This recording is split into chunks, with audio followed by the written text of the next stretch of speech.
Okay. Everybody, listen up. Here's a story about a little blue guy that lives in his blue world. And all day and all night, everything he sees is just blue, like him, inside and outside. You want me to sing the whole song? Because I totally can. I'm blue, doo-doo-dee-dee. All right. Getting serious here now, all right? This is an extraordinarily special episode of Geography is Everything. We've talked about a lot of places on this series before, but we're going beyond the islands with this one. We're going beyond the oceans. We're going beyond the stratosphere itself and the mesosphere and the ionosphere. Actually, I don't know if the One Piece planet has any of those because you can kind of just float directly up to the moon. So whatever. We're going beyond the realms of normal geography. We're now going into super geography 4. That's right. This entire episode is going to be devoted to the entire damn planet that the One Piece world takes place on. Cue the opening!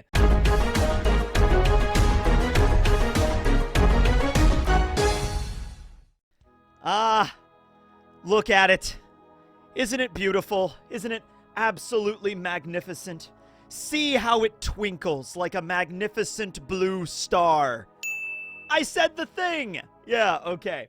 So, in the recent One Piece SBS Volume 111, which I actually have with me right now. I went all the way to Japan to purchase this One Piece tankobon just so I could turn to this page 128, just so I could see the way that the planet is written in Japanese. That is how dedicated I am as a One Piece fan.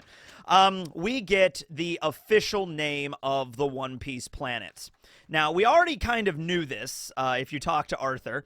Artur mentioned this a while ago. So during Eneru's cover page, when he's on the moon and he's exploring the ruins of Bierka up there, there is one caption that states that the original inhabitants of the moon ran out of resources and they fled to the planet below, except they called it the Blue Star, okay? Or Oiro no Hoshi. All right. Now, Hoshi, I've looked into this, not a native Japanese speaker. I'm working on it. But the idea is that Hoshi can mean, in a broad sense, celestial body. So calling it blue star, pretty accurate. Calling it blue planet, also accurate. In general, it's kind of the same thing with the Gorosei.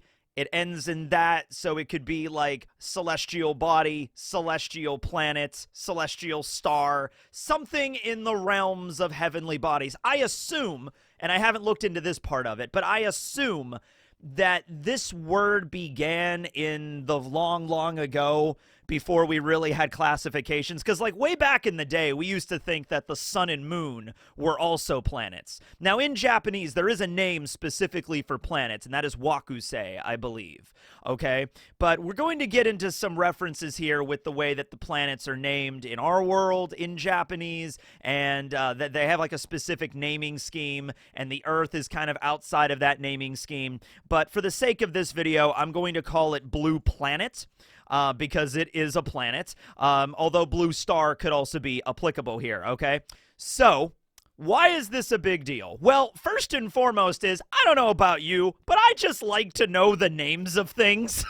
I just like to know, in order to ground me in this fantasy universe, what's the name of the planet that they're standing on? What's the name of the continent? What's the name of the kingdom? What's the name of the general region of the world where the characters are getting involved in things? I like having maps, all right? When I buy a fantasy novel and I crack that sucker open, I want to see a giant detailed map. I want to see a map that is so detailed on page 1 that we don't even go to some of these places. That's what I want to see in my fantasy map. I want something that folds out in like 10 different directions and only like one small corner of it's ever going to be referenced in the story. I want that level of world building, okay?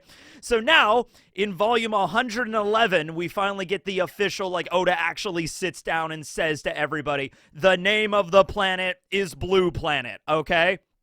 Great. Fantastic. So that's why that's a big deal for me. Now, is it a big deal when it comes to like the Straw Hats journeying around the place? Probably not. I mean, like a good example of this is, do the people of the One Piece world, do they even call it that? Because, like I said, the only time that it's ever really popped up was during Eneru's cover page, when, you have the caption that mentions, like, blue star, blue planet, okay? So, beyond that, we've never had a moment where even, like, really intelligent characters like Nami or Robin or somebody, like, or Clover or anybody mention, oh, by the way, the name of the planet is Blue Planet. That's never come up before. So I'm sure like the scholars on O'Hara and like Vegapunk might have been responsible for naming the planet or something, you know what I mean? But when it comes to like average parlance, like normal people just going about their day in the One Piece world, they kind of just don't reference it that way. They kind of just call it the planet. Sometimes they do refer to it as Earth. They might be referring it to as Earth, more of just like Earth as in land, dirt, soil, that kind of thing, or the world. In Japanese, you can also say Sekai. You know, remember the first opening of Dr. Stone? Ohayo Sekai, good morning world. You know, okay. World in this context meaning like the same way we would say, yes, there is a classification for our planet. We call that Earth, the third, planet from the sun. But we can also use world as sort of like, oh, the world that is filled with people and cultures and traditions, that is encompassing the entire place. Same basic thing, but one is more of like a scientific classification, Earth, and another one is more of just like average parlance, how you would refer to just the world we live in, okay? Something along those lines, okay? So, we also have the Gorosei that have made a pretty big splash as of late, and they are also all named after planets. So I find it rather coincidental. Oh, I'm just kidding. There's nothing coincidental in this story, I find it makes most sense that now, after we get the Gorosei that are all named after planets, that Oda addresses an SBS question talking about the planet. I am sure Oda has received plenty of questions before on geography, like, Oda-sensei, what's the name of this island? Oda-sensei, what's the name of this planet? How many moons are there? How many planets are there? I am sure Oda gets like a boatload of those questions, but he's choosing to answer them right now. So it's like, that might be important for the future of the story. By the way, before I forget, one of the great things about having the Japanese tankobon as opposed to the English version, there's a dust jacket, and on the other side of the dust jacket, so the actual cover, there's an alternate cover which features Panda Man. In every single one of these, Panda Man is one of the characters is replaced with Panda Man. So in this case, Loki is replaced with Panda Man, which honestly I think that is going to be Loki's true identity. We're going to find out a little bit about Loki. He's going to rip off his face, like just take his face, just clean off, and he's going to have Panda Man underneath him. That's going to make the most sense, I think. It's not going to be revealed into the final war, so I might have been spoiling something, but just prepare yourselves for that, okay? All right, just let you know. So that's why he has his face bandaged. Yeah, there we go. But anyway, yeah. So he's revealing it now. All right, so let's go through the Gorosei really quick. We have Top Man Warkery, who is named after Mercury. Then we have Ethan Baron Venus Juro, who is named after Venus. Then we have Marcus Mars, who's named after Mars. Some of them are more obvious than others. Ethan Baron V. Nus Juro. By the way, only character to have a middle initial that isn't the D. He has the will of V. What does that mean? I don't know. Ask Ethan. Then we have Marcus Mars, who's Mars. Then we have Shepard Jupiter, who is Jupiter. Then we have St. J. Garcia Saturn, who is Saturn, or was Saturn because he's kind of dead now. Not sure if Garling will assume that role. Like Garling now becomes, the new Saturn. I don't know. Saint Figarland Saturn, like he gives up the name Garling to become Saturn because there's only so many planets out there. I don't know. Now, there are other planets that are referenced in One Piece. We have the three ancient weapons, Uranus. And then we have Neptune. Well, not really Neptune. It's Poseidon. Neptune is the king of Fishman Island. He's a different character, but same basic premise we're going with here. And then we have Pluton, or Pluto. Okay. So I thought it would be fun to just really quick go through the different names of the planets and celestial bodies in Japanese, so we might get an idea here on exactly where this all fits down. Because Oiro no Hoshi, the name of the planet, blue planet, is a little bit different than the other naming schemes of the planets, but that's okay because the Earth that we're on right now has a different name compared to the rest, okay? All right, so the way that this works in Japanese is that the initial first 5 planets, excluding Earth, because Earth has like a special name, but Mercury, Venus, Mars, Jupiter, and Saturn are all named after the 5 basic elements that I believe started in like Chinese mythology, okay? And those are water, metal, fire, wood, and earth. Okay, not talking about Earth, the planet, Earth as in like soil, okay?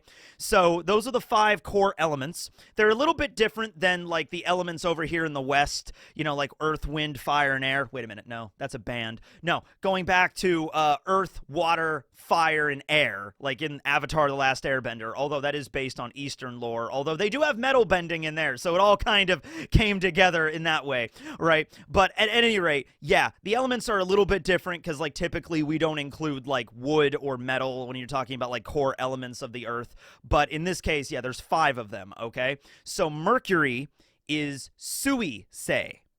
Sei meaning celestial body, okay? Because remember, it's like Waku-sei means planet, or sei can just reference like Gorosei can mean planet, celestial body, star, something like that. So Sui-sei, water star, water planet. Then we have Venus, which is Kin-sei.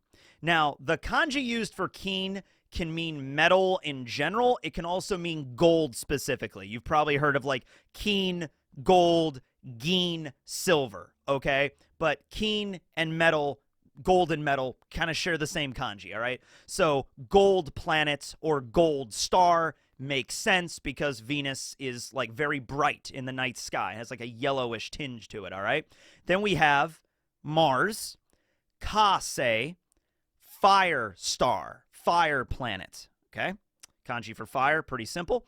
Then we have Mokusei for Jupiter, wood planet, wood star. I was thinking about like why Jupiter was referred to as with that element. It's because it's the biggest, and the idea is that it's like the wood, the forest grows and expands. Jupiter is the largest planet that you can see in the night sky, so I guess that makes sense. And then we have Saturn, which is Do-sei, Earth star. Once again, not referring to Earth, the planet, Earth as in soil, land, okay? And then those were the naming schemes of those planets, all right? Then we get planets that come later because we didn't know about them yet because you cannot see them with the naked eye until much, much later when the telescope was invented, all right? So Uranus, or Uranus, if you're just gonna, I'll use the word everybody else uses for it. I say Uranus because, I don't know, I like mythology. But Uranus is Ten-o-sei, heavenly king star. Neptune is Kai-o-sei, sea king star. And Pluto is Mei-o-sei, dark king star, or like death king star. It's a reference to Pluto, who's the lord of the underworld. Okay, so that's like kind of what they're referencing here. Neptune is the lord of the oceans, so Kai-o-sei, sea king star. Okay, you get that? All right. So those are the ways all the planets are referred to as in Japanese. What about Earth? How is Earth referred to as? Well, Earth is actually referred to as Chi-kyu. That's like the way that you would refer to the planet Earth in Japanese. Once again, you would use Sakai referring to just the world, but when referring to the actual scientific classification of the planet Earth, it's Chi-kyu. Doesn't reference, it doesn't have say in it. It kind of breaks the naming scheme a little bit, but also makes the most sense because, like, we're living on the Earth. So there we go, right? Once again, probably a holdover from the long, long ago when different viewpoints on like what exactly the Earth was relative to all the other celestial bodies kind of references that, okay? So Chi-kyu just simply means land sphere or Earth sphere, okay? Chi, as in the kanji for land, earth, and then Q references a sphere, okay? So there we go. It's just literally land sphere, earth sphere. That's what you got, okay? So those are the names of the planets in Japanese.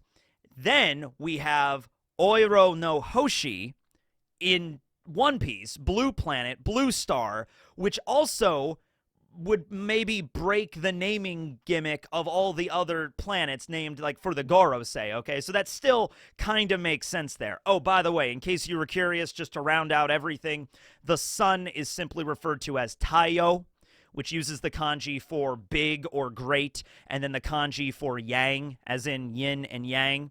It uses the kanji for Wang! Wang Ji became the sun! Maybe, I don't know. And then we have Suki, which just means moon. So there we go. You know, Taiyo and Suki, okay? So in this case, Oda calling it Oiro no Hoshi, not necessarily following the same naming scheme, does kind of fit to this, okay? But it also kind of fits with the idea that, like, Mars is the red planet, and then you could say, you know, Jupiter is the, well, I guess you could say, well, they're both kind of yellow. I would say Venus is more bright yellow, so you could kind of say that with Venus, and then Mars, and then Earth, the planet Earth, or, you know, Oiro no Hoshi, is blue, so blue planet. Oh, by the way, it is at this point in the video, probably over 20 minutes, where I'm realizing I'm probably not pronouncing Oiro no Hoshi correctly. So just letting everybody know that's going to go comment, you know, you're not pronouncing that correctly. Yeah, because in Japanese, blue is just A-O, it's Ao. So I guess it would be Ao Iro no Hoshi. Sorry, just dumbass, don't know how to pronounce words correctly. But there we go. Ao Iro no Hoshi, blue star, blue planet. Got it. All right, yeah. So those are the names. That's what we have to work with here, okay? So there is this model that we see at Ohara, and the model seems to put the Earth, the blue planet, in the center, and then a bunch of things floating around it. For a long time, people thought those were all moons, but then you start to realize you don't really see that many moons in the sky. Like, if this planet had, like, 12 moons, you'd think it would be kind of obvious that they would have that many moons, like Oda would put it in the sky more often, but there seems to be only one moon, you know, especially during important story arcs like in Whole Cake Island when the moon is relevant for when Carrot goes into Sulong, you know, and everything like that. You know, there's only ever one moon, right? So therefore, most people have assumed this is actually not supposed to be a bunch of moons. This is supposed to be a geocentric model of the universe, which, by the way, I will say it might actually do that, because in the world of One Piece, Oda might spin it to be like, yeah, you know what? In our world, everything is heliocentric. How about in One Piece, I make it geocentric, which, okay, everything revolves around geography, quite literally. So if Oda actually wants to go that direction with it, because we know that, like, this doesn't work as, like, in the same way as, like, normal physics in our world, right? You could just inflate a balloon and fly up to the moon. Okay, so there it is. That's all it takes, right? There's no resistance with the atmosphere or anything like that. So screw it. Maybe the sun and the moon and every other planet does revolve around Blue Planet. Everybody wants to go there eventually, to that one place where the One Piece is. Wouldn't it be crazy if the One Piece was like something just it goes beyond just the blue planet. It goes beyond just, you know, maybe it destroys the red line, maybe it floods the entire world, or it drains the entire world. It's just a drain plug and all the water goes down. Maybe it goes beyond something like that. Maybe it's something that, like, goes to the greater universe beyond, like all the different planets and all the different moons and stars out there. It sends a signal to hearken in the alien invasion or something, and then Luffy and the Straw Hats get to fight aliens in the sequel series. I don't know, like it's seen as sort of like a jumping the shark kind of moment, although Luffy kind of already did that back in Arlong Park, but it's sort of like a jumping the shark thing to, like, let's go to space. You know, it happened in Leprechaun, it happened in Friday the 13th, you know, it's like usually the death nail on any, you know, franchise of, like, okay, we've kind of exhausted everything on Earth, let's have the main character go into space and see what happens there, right? But in the One Piece world, given we've had, like, almost 30 years of build-up and lore, and we know that aliens do exist, fuck it, let's go to space. Let's see what happens there, right? But anyway, yeah, I just wanted to kind of talk a little bit about the name of the planet, which I've probably mispronounced through most of the video, and the names of the other planets and stuff. And we're obviously getting references here, like Luffy is the sun god, Nika. Some people use like the moon for Blackbeard because there's that one panel that Oda draws Blackbeard when he was a child and he's under the moon. I don't think he's supposed to reference that. The moon can have a lot of references, like it could just mean like for the minks or for the Kozukis or whoever. But I think Blackbeard is supposed to reference the black holes that suck in all light as literally his ability, right? So we're referencing a lot of cosmic phenomena. Is it just for flavor, for the sake of flavor, or is there going to be something more to it than that? If you also look at the Gorosei's abilities, I don't think they really line up with the names too much. Like, Top Man Warkery turned into a flaming boar, but he's named after Suisei, which is the water star. And Ethan Baron Venus Juro, named after Venus, the gold star. Doesn't manipulate metal or anything, actually has like ice-based abilities. Marcus Mars turns into a giant bird. He fires a laser beam. That's like kind of like fire, I guess. Saturn was Dosei, Earth Star. He didn't manipulate Earth. He just fired poison at people. And then we had Shepherd Jupiter, the wood star that turns into a giant sandworm. Okay.